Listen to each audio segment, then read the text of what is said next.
This video covers concrete blisters, how to fix them. Here's what you need to know.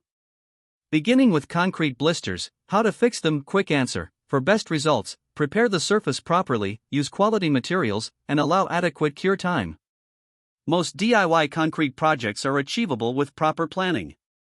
On what are concrete blisters? You've just finished a beautiful new concrete slab, and a few days later, you notice small, hollow bumps about the size of a dime or a quarter appearing on the surface. These are called blisters. If you step on one or hit it with a hammer, it will pop, revealing a hollow void underneath. While they aren't usually a structural threat, they are an eyesore and can eventually lead to surface flaking. Moving to what causes blistering. Blisters are caused by air or water being trapped under the surface during the finishing process. This typically happens for three reasons. Premature finishing: if the contractor starts troweling the surface too early, they seal the top layer while the concrete underneath is still releasing air and bleed water. That air and water have nowhere to go, so they push up the top layer, creating a blister. Note that overtroweling, using a power trowel or hand trowel too aggressively, can burn the surface, closing the pores and trapping gases inside.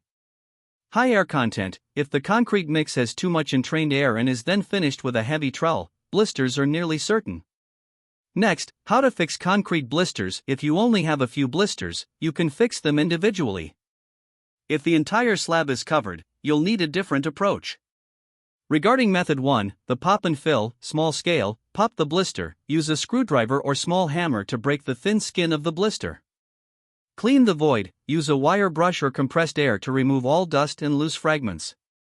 Note that apply a patching compound, use a high-strength, polymer-modified concrete patch. Squeegee it into the hole and level it with the surrounding concrete. Sand smooth. Once dry, lightly sand the patch to match the surrounding texture. On method 2, grinding and grouting, large scale, diamond grinding: use a concrete grinder to remove the top layer of the slab. This will pop every blister and expose the voids. Final hone: once the grout has set, perform a final light grind to remove the excess slurry and leave a smooth, uniform surface. For more information or to request a free estimate, visit localconcretecontractor.com.